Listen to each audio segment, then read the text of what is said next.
Assalamualaikum warahmatullahi wabarakatuh. Hi everyone, we meet again with me Alvan Wari. So in this video, I'm going to present to you about chapter 1, Why Compare. This chapter is coming from the book A Companion to Comparative Literature by Blackwater Companions to Literature and Culture. So firstly, as usual, I'm going to share my document, my PPT. So here we go, chapter 1, roadmaps, why compare. Let me get this straight. So, the well-known history of comparative literature and the current state of the humanities are increasingly analogous.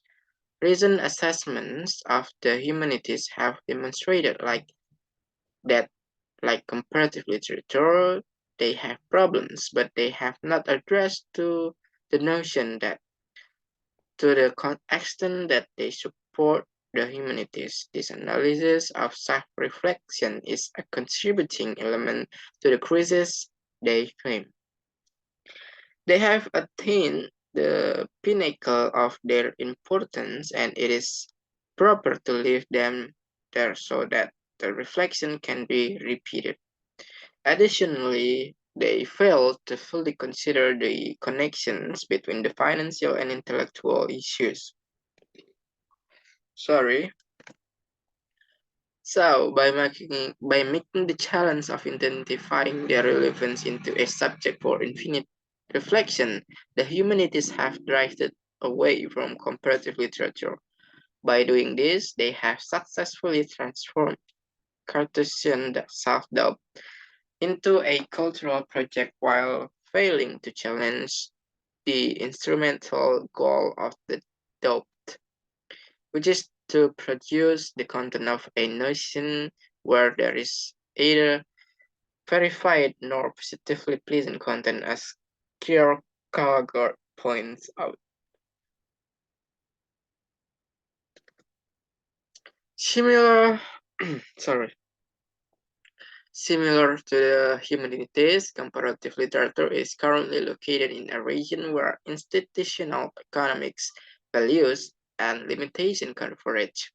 It is no longer only a matter of how disciplinary logic affects this area of inquiry as a result of the convergence of these three components, because what are apparently strengths with literary appeal risk becoming flaws in the larger context of literature. Despite his change in practice and interest in other academic fields, there are still important contrasts between comparative literature as the humanities. Comparative literature engages with the theoretical foundation of humanistic studies in a way that exceeds the confines of this process. More so than many other humanities disciplines, and startles the arguments about what to study, such as Europe, multiculturalism, and world literature, and his lack of discipline causes him to pursue several humanistic research areas. By transferring its methodological consciousness into one body of literature or another, regardless of how a body is conceived as a being, comparative literature can only avoid having to repeatedly argue the significance of what it does.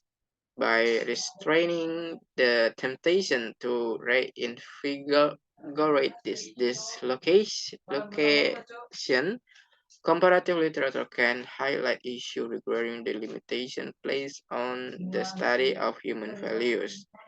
At a time when the right to an education is being sought and the humanities are being utilized as a tool in the economy, consideration of this topic is especially important. Well, that's all for the chapter 1 from the book A Companion to Comparative Literature or Blackwell Companions to Literature and Culture. Chapter 1. Well, I say for the last section, in this last section, thank you for watching me, and See you. Wassalamualaikum warahmatullahi wabarakatuh.